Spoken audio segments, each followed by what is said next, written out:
एक विशाल और घने जंगल के शांत हृदय में मुरना नाम की एक ममतामयी मुर्गी रहती थी। उसने एक पुरानी घनी झाड़ी की शीतल छाया के नीचे सूखी घास और पत्तों से अपना एक छोटा सा सुंदर घोंसला बनाया था।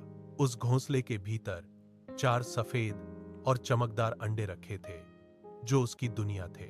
मुरना दिन रात अटूट धैर्य के साथ उन अंडों के ऊपर बैठी रहती। वह अपनी लंबी गर्दन को बार बार घुमाकर चारों ओर चौकस निगाहों से देखती रहती थी कि कहीं कोई अदृश्य खतरा उसकी नन्ही संतान की ओर तो नहीं बढ़ रहा है। दोपहर का समय था और सूरज की सुनहरी किरणें घने पत्तों के बीच से छनकर जमीन पर नाच रही थीं। तभी अचानक सूखी झाड़ियों में एक डरावनी सरसराहट हुई। एक लंबा, काला और चमकीला सांप धीरे धीरे रेंगता हुआ घोंसले की ओर बढ़ा। उसकी 2 मुंही जीभ बार बार बाहर निकल रही थी, जैसे वह शिकार की गंध ले रहा हो। सांप की ठंडी नजरें सीधे उन सफेद अंडों पर टिक गईं। वह बिना कोई आवाज किए चुपके से घोंसले के बिल्कुल करीब पहुंच गया। जैसे ही मुरना की नजर उस काल पर पड़ी, उसका दिल जोर से धड़कने लगा, लेकिन वह डरी नहीं। उसने तुरंत अपने पंख फैला लिए और हवा में जोर जोर से फड़फड़ाने लगी।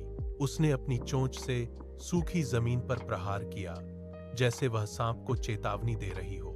सांप ने भी फुफकारते हुए अपना फन ऊपर उठाया। मुरना घोंसले से उठकर मौत के सामने ढाल बनकर खड़ी हो गई और अपनी पूरी ताकत से चीखने लगी। मुरना की तीखी आवाज ने जंगल के सन्नाटे को चीर दिया। पास ही सो रहा एक नेवला झटके से जागा और बिजली की गति से घोंसले की ओर दौड़ा। नेवले को देखते ही सांप का साहस जवाब दे गया। सांप ने तुरंत अपना रास्ता बदला और डर के मारे एक गहरी दरार में छिप गया। नेवले ने मुरना को सांत्वना भरी नजरों से देखा और वापस चला गया। मुरना ने चैन की सांस ली और फिर से अपने अंडों को पंखों की गर्माहट में समेट लिया। संकट के समय केवल डरना काफी नहीं, बल्कि सही समय पर साहस के साथ शोर मचाना ही सबसे बड़ी जीत है।